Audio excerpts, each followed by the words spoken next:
अनुष्का शर्मा, स्वागत है आपका हमारे शो में। Thank you.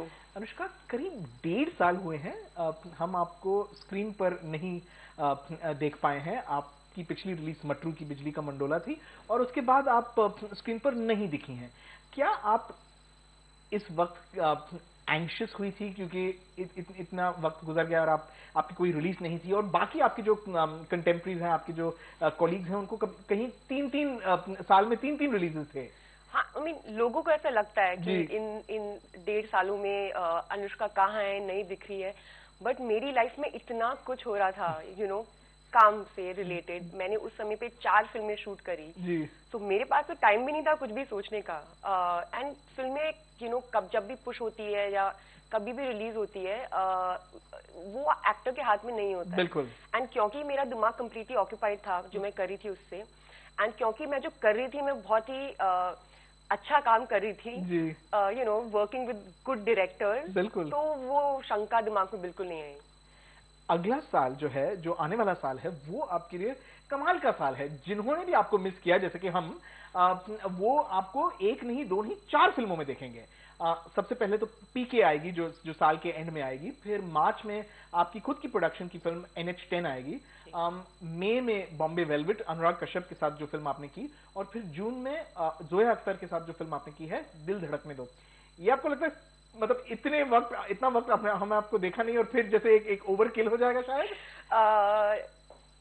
Hope not, but नहीं, मुझे ऐसा नहीं लगता है, क्योंकि खूबसूरती है इस सिचुएशन की मेरे लिए कि हर पिक्चर में नॉट जस्ट कि मैं अलग लग रही हूँ, दिख रही हूँ, बट चारों फिल्में एक दूसरे से बहुत डिफरेंट है। और वो जायज है क्योंकि ये 4 डायरेक्टर इतने अलग अलग टाइप की फिल्में बनाते हैं। बिल्कुल। तो उन्होंने मुझे प्रेजेंट किया है अलग और बिल्कुल नए तरीके से। सो इनफैक्ट मैं सोच रही हूँ कि ये बहुत अच्छा होगा कि कम समय पे मैं अपनी वर्सेटैलिटी दिखा पाऊंगी एज एन एक्टर। तुझे तकते रहना, तेरी बक बक बक सुनते रहना, काम काज सब भूल भुला के तेरे पीछे पीछे चलते रहना।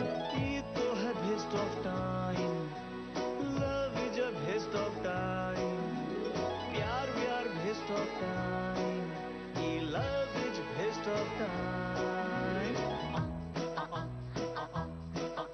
ज्यादातर जब एक एक्टर यानी कि एक्ट्रेस अपनी फिल्म प्रमोट कर रहे हैं तो वो अपने कैरेक्टर के बारे में बात करते हैं, रोल के बारे में बात करते हैं, डायरेक्टर के बारे में बात करते हैं, स्टोरी के बारे में बात करते हैं। अब पीके जो आ रही है उसके बारे में तो किसी को कुछ नहीं पता। It's a thriller. देखिए, आप कुछ भी बोलेंगे हमको तो मानना पड़ेगा। अच्छा, आपने कुछ कॉन्फिडेंशियलिटी अग्रीमेंट साइन किया? आमिर खान ने आपसे साइन करवाया कि कुछ नहीं बोलेंगी आप? नहीं, द थिंग इज कि हमने जो किया है ना, इसका एक बहुत ही अच्छा रीजन है। एंड आई थिंक मुझे लगता है कि फिल्म रिलीज होने से पहले हम लोग को बहुत इंफॉर्मेशन मिल जाती है। आजकल के जमाने में हमें इंफॉर्मेशन चाहिए हर चीज के बारे में, इंफॉर्मेशन हर जगह से।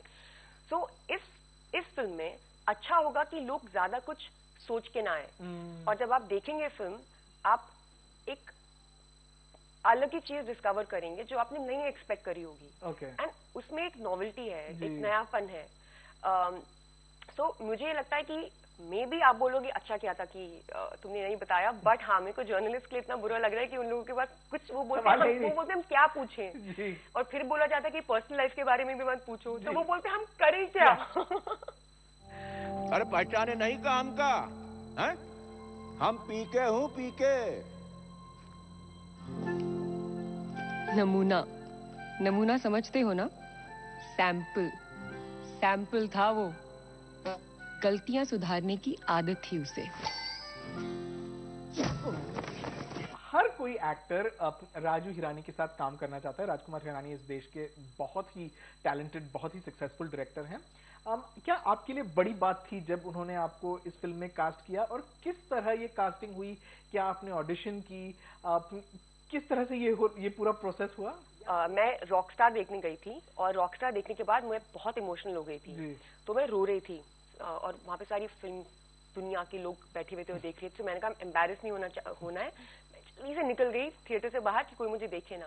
लेकिन मेरे सामने खड़े हुए राजू हिरानी, तो मैं गई उनके पास और हम दोनों बात करने लगे। हमने थोड़ी वो जो स्मॉल टॉक करी है, यहाँ इधर उधर की बातें वगैरह वगैरह हमने बात करा, और मैं निकल गई।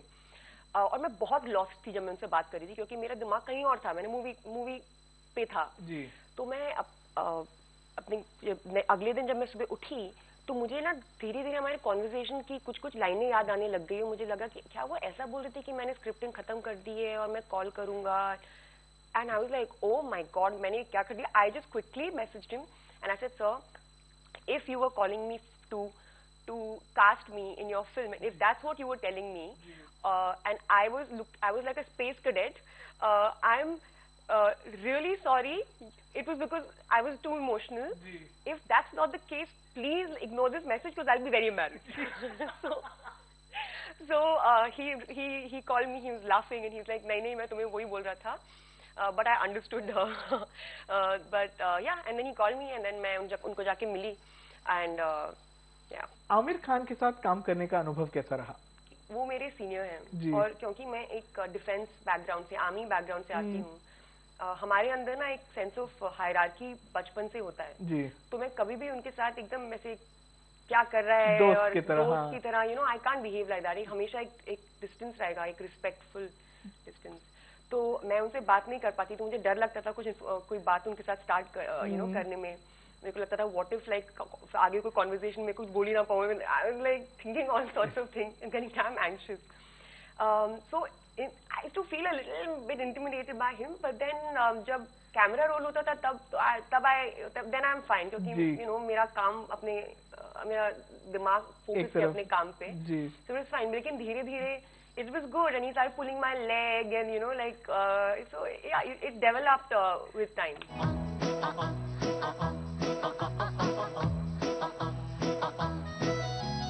फिर भी सोच लिया हूँ मन में एक बार तो इस जीवन में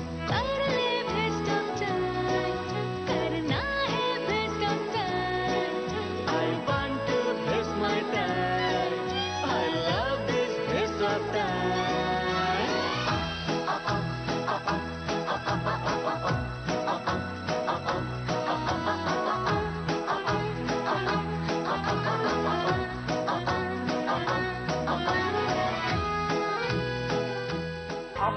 एक फिल्म प्रोड्यूस की है NH10, जो आपकी पहली प्रोडक्शन है, आप प्रोड्यूसर बनी है इस फिल्म के साथ। क्यों लगा आपको कि आपको प्रोड्यूसर बनना चाहिए? वो क्या बात थी जिस वजह से आपको लगा ये स्क्रिप्ट मुझे प्रोड्यूस करना है? और क्यों एक्टर्स तो प्रोडक्शन में आ चुके हैं लेकिन एक्ट्रेसेस कम ही करती हैं? मैं बहुत सी फिल्में देखती हूँ, इंग्लिश फिल्म्स, टीवी शोज देखती हूँ और उससे बहुत सारे आइडियाज मुझे आते रहते थे और मैं सोचती रहती थी यार हम लोग ये क्यों नहीं कर रहे हैं यहाँ पे, ये यहाँ पे करेंगे और क्यों नहीं कर रहे हैं, ये कमर्शियली वायबल है कि ये पैसे कमाएगी ये फिल्में अगर ऐसी फिल्में बनेंगी, ये मेरा मानना था।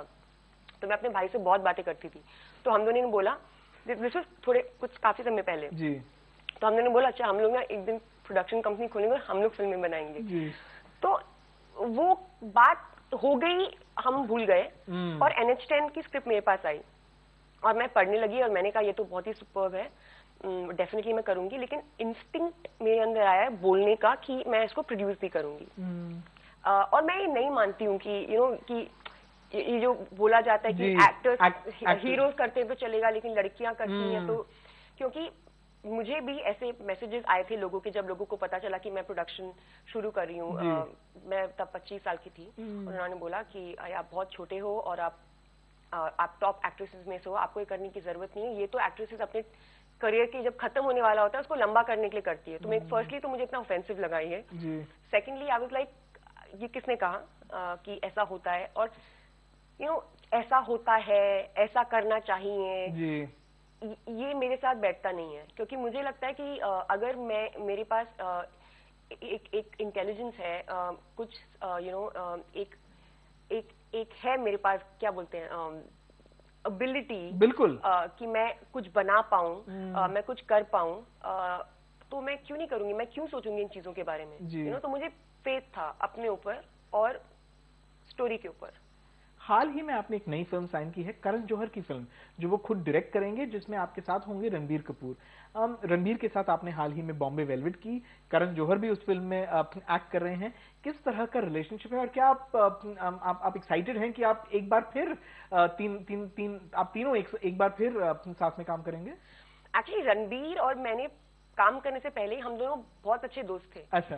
बिकॉज और मतलब यू नो हमारी दोस्ती बहुत ही टू में टाइप की थी, कांस्टेंट बैंटर हम दोनों के बीच में लगा रहता था। तो हम लोग ऑलरेडी बहुत एट ईज थे to work with each other, and I think कि जो केमिस्ट्री हम दोनों शेयर कर रहे हैं बॉम्बे वेलवेट में वो काफी नई है, लोगों को लगेगा ऐसा, मैं मानती हूँ। एंड करण भी था फिल्म में, एक्टिंग कर रहा था, तो हम तीनों का एक अच्छा मतलब एक अच्छी एक हम लोगों का जो भी बोलेंगे बॉन्ड बन गया था। बिल्कुल। जब करण ने बोला कि मेरी फिल्म है, तो मेरी फिल्म के लीडिंग लेडी हो जी, तो आई was like so like it was literally like a dream come true. And to come back again and work with Ranveer and Karan, I think बहुत मजा आने वाला है और हम लोग कुछ अच्छा करने वाले हैं, I think. चलिए अगले साल तो हम आपको बहुत देखेंगे, बहुत सारी रिलीजेस हैं, आपकी नई फिल्म भी शुरू करेंगी। हमसे बात करने का बहुत बहुत शुक्रिया। उम्मीद यही करते हैं कि आप हमें इसी तरह मनोरंजन देती रहेंगी। हमसे बात करने का बहुत बहुत शुक्रिया। Thank you. Thank you.